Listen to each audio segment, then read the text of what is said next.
बहनों भाइयों, मेरे साथ अवध ओझा मौजूद हैं। भारत समाचार के सबसे पॉपुलर प्रोग्राम्स में से एक जो इतिहास पर आधारित है उसके प्रस्तोता हैं। देश के मशहूर इतिहासकार हैं, विशेषज्ञ हैं, संवैधानिक और इतिहास मामलों के देश के बड़े जानकार हैं। उनकी बड़ी इज्जत है और उनको लोग बहुत सुनते हैं। आज हमने इस डिबेट में उन्हें विशेष तौर पर आमंत्रित किया है ये जानने के लिए कि इंडिया या भारत। अवध ओझा जी से चर्चा करेंगे। उसके पहले मैं अपने अतिथियों से आपका परिचय करा दूं। हीरो वाजपेयी मेरे साथ मौजूद हैं, भारतीय जनता पार्टी के प्रवक्ता हैं। डॉक्टर एम एच खान मेरे साथ मौजूद हैं, सीबी पांडे साहब संवैधानिक मामलों के जानकार हैं।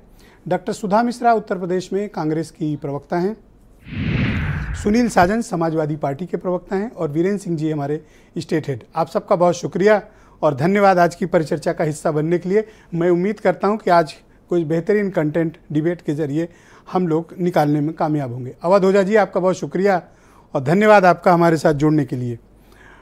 हमारा दर्शक ये जानना चाहता है आपसे और आप इसको बताएं कि व्हाट इज़ इंडिया, भारत हमारे लिए क्यों ज़रूरी है, या इंडिया नाम रखा गया तो ये क्यों रखा गया, ये नाम कहाँ से आया, ये हमारे इतिहास के परिप्रेक्ष्य में कितना महत्वपूर्ण है, और अब जब चर्चा चल रही है कि इसका नाम भारत किया जाए तो ये भारत कहाँ से आया, किस शब्द से आया, इसकी ऐतिहासिक पृष्ठभूमि क्या है? ऐतिहासिक पृष्ठभूमि ये है कि सिंधु नदी जो है वो हमारी बॉर्डर रही है। जो भी बाहर से आया उसका सबसे पहला सामना हुआ सिंधु नदी से। तो जब पर्शियन आए तो वो शाह शब्द नहीं बोल पाए तो उन्होंने कहा हिंदू, तो वहाँ से एक नाम आया हिंदुस्तान। जब ग्रीक्स आए तो वो फिर सिंधु नहीं बोल पाए तो उन्होंने कहा इंदु, वहाँ से इंदस और इंडिया आया। सेलुकस निकेटर अलेक्जेंडर का सेनापति था। अलेक्जेंडर के बाद वो राजा बना और जब वो राजा बना तो उसने अपना एक दूत चंद्रगुप्त मौर्य के दरबार में रखा जिसका नाम था ये मौर्य काल की बात कर रहे हैं? मौर्य काल की बात कर रहे हैं जी। तो मेगास्थनीज ने एक किताब लिखी इंडिका, बड़ी फेमस किताब रही, अब तो खैर उसके अवशेष भी नहीं है, लेकिन उसी किताब का उद्धरण ग्रीक हिस्टोरियंस ने लिया है, प्लूटार्क, स्ट्रैबो, प्लीनी वगैरह वगैरह। तो पश्चिम में यह नाम फेमस हो गया, लैटिन में इंडिका, और ये आया इंडस वैली से, इंडस रिवर से। हाँ, इंडस, वो इंदू कहने लगे तो वहीं से इंडिका पैदा हुआ और वो नाम आने लगा। फिर ये नाम ग्रीक्स के बीच में बड़ा प्रचलित रहा, यूरोपियंस के बीच बड़ा प्रचलित रहा, और धीरे धीरे जब यूरोपियन कंपनियां भारत आने लगी तो उन्होंने कंपनियों के नाम भी रखे ईस्ट इंडिया कंपनी। और 18वीं शताब्दी के बाद से अंग्रेजों ने इस नाम को पॉपुलराइज करना शुरू किया। तो यूरोप में इंडिया नाम रख लिया था इस रीजन का पूरे, वो मेगास्थनीज की जो इंडिका है वहां से उन्होंने लिया इंडिया। वैसे तो इस देश को अब हुएनसांग आया वो तो कहता था इंतु, जम्बूद्वीप, भारतवर्ष, बड़े सारे नाम इस देश के हैं, लेकिन पश्चिम के बीच जो नाम प्रचलित था वो था इंडिया, इंडिका से। और फिर जब उन्होंने इस नाम को प्रमोशन करना शुरू किया तो हमारा जब ऑर्गेनाइजेशन बनी, जैसे दादा भाई नेहरू ने जो पहली पॉलिटिकल ऑर्गेनाइजेशन बनाई उसका नाम रखा ईस्ट इंडिया एसोसिएशन, क्योंकि पश्चिम इसी नाम से इस क्षेत्र को जानता था। फिर तो ये इंडिया नाम दिया हुआ पश्चिम का है जो मेगास्थनीज से मिला आपको? मेगास्थनीज से मिला। हाँ, तो वहां से ये नाम शुरू हुआ और 18वीं शताब्दी के बाद अंग्रेजों ने इसको बाकायदा इस्तेमाल करना शुरू हुआ और फिर 1885 में पैदा हो गई इंडियन नेशनल कांग्रेस, और वो धीरे धीरे भारत में राष्ट्रवाद और नेशनलिज्म का एक परिचायक बनती चली गई और फिर 1947 में ये देश पैदा हुआ, इंडिया। लेकिन अब ये राष्ट्र जो है जो पैदा हुआ, राष्ट्र तो कभी था ही नहीं, तो जो राष्ट्र पैदा हुआ वो इंडिया, वो एक न्यू ऑर्डर का द्योतक है।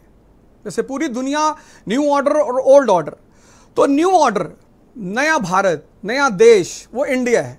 लेकिन चूंकि हमारा पास्ट इतना बड़ा है, इतना प्यारा है, मनोज कुमार जी ने कहा नहीं, जब जीरो दिया मेरे भारत ने तो दुनिया को गिनती आई, देता ना दशमलव भारत तो यूं चांद पे जाना मुश्किल था, धरती और चांद की दूरी का अंदाजा लगाना मुश्किल था। हमारा पास्ट इतना महिमा मंडित है, इतना बढ़िया है, इतना अच्छा है, तो हमारे संविधान निर्माताओं ने कहा नहीं, इंडिया तो न्यू ऑर्डर का है लेकिन हम अपने पास्ट से भी अपना संबंध बरकरार रखें। What is new order sir? ये आप इसका 2 बार जिक्र कर चुके हैं। न्यू ऑर्डर मतलब ये जो आधुनिक युग है, नई अर्थव्यवस्था, नई राजनीतिक व्यवस्था। जैसे पहले मोनार्की थी, अब पार्लियामेंट है। पहले धातु, जो सोना चांदी एक्सचेंज के मीडियम थे, अब करेंसी सिस्टम है। पहले प्रिविलेज क्लास का महत्व था, अब इगैलिटेरियन सोसाइटी है। पहले धर्म संविधान होते थे, अब मैन मेड कॉन्स्टिट्यूशन है। तो ये जो मैन मेड कॉन्स्टिट्यूशन है, नेशन है, न्यू इकोनॉमी है, ये सब न्यू ऑर्डर के अंतर्गत आता है।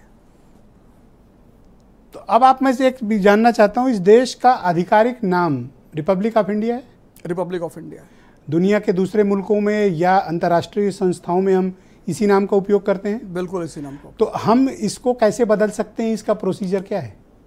नहीं, इसका प्रोसीजर ये है कि आर्टिकल 1, 2, 3, 4 ये 4 आर्टिकल जो है आप स्पेशल अमेंडमेंट करना पड़ेगा आपको। मतलब लोकसभा में 2/3 से ज्यादा बहुमत प्रेजेंट, जो लोग प्रेजेंट है उसमें, और राज्यसभा में 2/3 से ज्यादा बहुमत जो लोग प्रेजेंट है उसमें, तो फिर इस अमेंडमेंट को किया जा सकता है। इसके लिए राज्यों की असेंबली की कोई सहमति की आवश्यकता नहीं। केंद्र जब दोनों हाउस में बहुमत मिल जाएगा तो उसकी ज्यादा जरूरत नहीं पड़ेगी। ये फीलिंग क्यों है कि हमें भारत नाम रख देना चाहिए?